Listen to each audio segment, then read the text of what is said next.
It's another edition of Time About the Movies, and today we're taking a look at the movies of February 19th, 1993.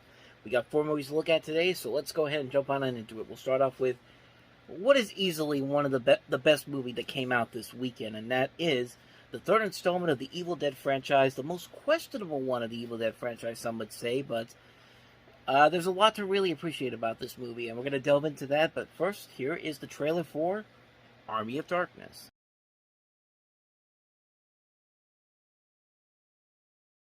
So yeah, Army of Darkness is one that's at first hotly contested because this is the third installment of the Evil Dead franchise, and you can pretty much tell that this is more going for a horror comedy type of feel than the other movies, which were horror movies, but they also had comedy in them, but were mostly horror movies. And Evil Dead and Evil Dead 2 are classic movies, and at the time, a lot of people looked at Army of Darkness as kind of a disappointment because of the fact that they went strictly for more comedic setups more than the horror aspect.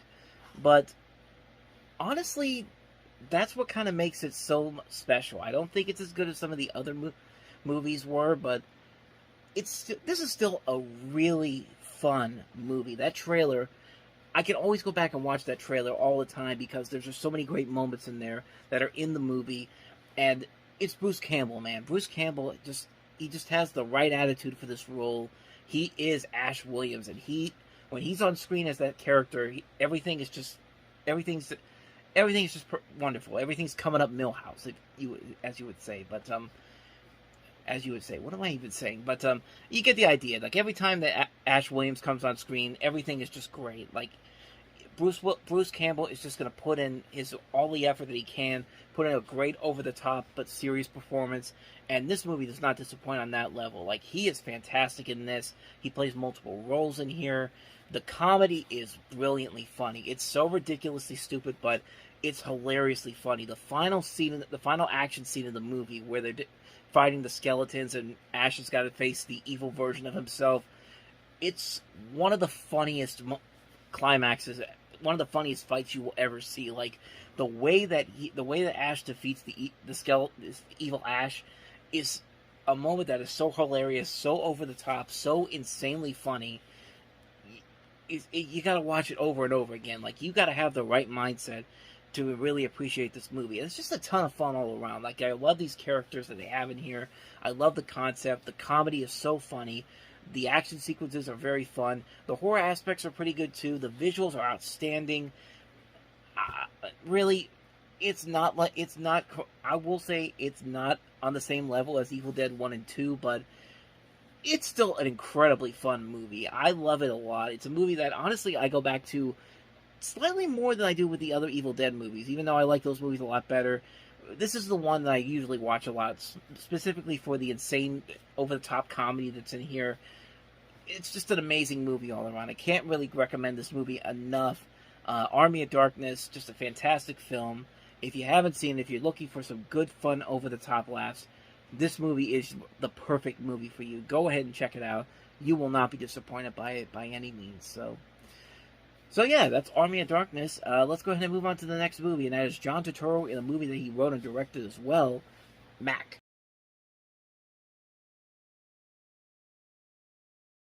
So this is the first movie that John Turturro directed. He's actually directed some other movies of notability, including Romance and Cigarettes, Fading Gigolo. Most recently, he did the Big Lebowski spin-off film with his character from that movie in the Jesus Rolls, which I'm not really which, as much as I love the Big Lebowski, it's my favorite Coen Brothers film.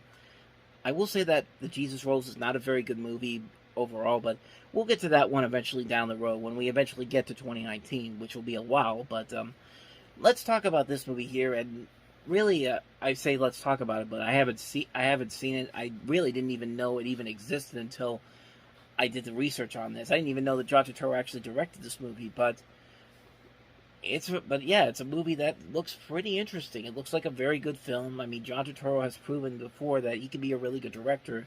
I did really like Romance and Cigarettes, and this movie looks like it could be pretty good. It's got a really good cast: Michael Badalucco, Nicholas Turturro, Ellen Barkin, Dennis Farina, Mike Starr, just a lot of memorable names in here.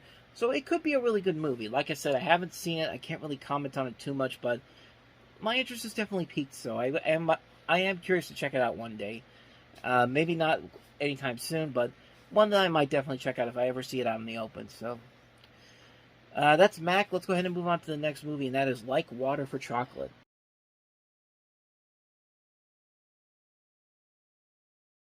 And I mean, for all it's worth, it is a pretty damn good movie. I've seen this movie before. It's a really good film. Was At the time it was the highest-grossing foreign language film ever. Before movies like The Postman beat it 3 years later, and of course other movies have done it since then. Like I'm looking at the list here: Fearless from Jet Li, Amelie, Pan's Labyrinth, Instructions Not Included, Parasite, Hero, Life is Beautiful, and of course Crouching Tiger, Hidden Dragon. But yeah, as far as the movie itself goes, it is a well-made film. It's a wonderfully made film. Some great visuals to it. Some wonderful characters you can relate to, and be invested in. It's a beautiful-looking movie. This director, Alfonso Arau, has made some pretty decent films over the years. And after this, he made a pretty good-looking film with A Walk in the Clouds with Keanu Reeves in it. He also did the Magnificent Ambersons remake in 2002. He's a pretty good. He's a pretty good director, and he makes a pretty looking movie. It's a very visually stunning looking movie on so many levels. It's a really enjoyable film. I'm glad I saw it a couple years ago. I really liked it a lot. If you haven't seen Like Water for Chocolate, definitely check it out. You will not be disappointed by that one. With that said, on to the last movie that we have here, and that is The Judas Project.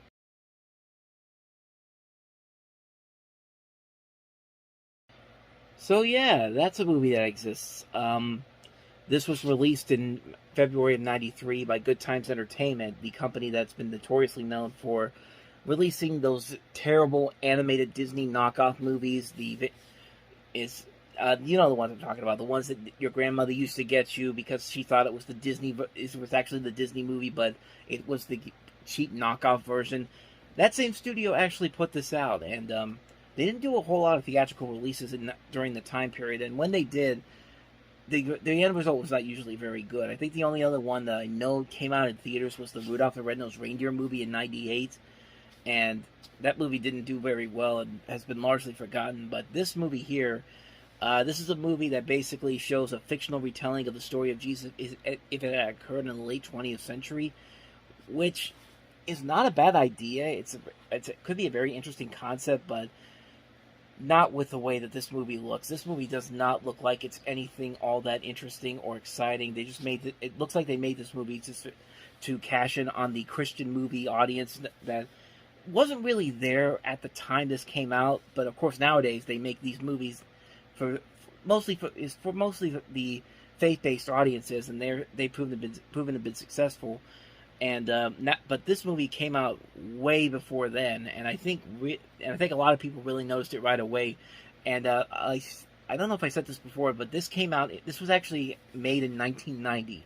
It sat on a shelf for 3 years, so that should pretty much tell you what this movie is basically going to be. And it does not look very good. It has an interesting concept that maybe could be interesting under the right director or screenwriter or cast, but not with this movie. This movie does not look like it's any good whatsoever. So there you go. That's pretty much all I can say about this movie. It looks pretty bad. The Judas Project. So on that note, we wrap up another edition of Time About the Movies. Next time we meet, we have 3 movies to look at. Well, technically 4, because also this next week coming up, we have the re-release of The Abyss, which was the special edition director's cut version that James Cameron did. But I've already looked at that movie before, and I'll show you that, and I'll put a link to the video where I did that one. I already did a review for that one, so I'm not going to talk about that one in particular. But we are going to look at 3 other movies. We've got Michael Douglas in Falling Down. We've also got Robert Rodriguez's directorial debut, El Mariachi, and also Visions of Light. So we'll look at those 3 movies next time. But until then, thank you very much for watching, and if you want to see more videos like this, please hit the playlist on the next page, check out the previous episode, and I'll see you guys tomorrow for another episode. So thank you for watching, I'll see you next time, and until then, as always, take care.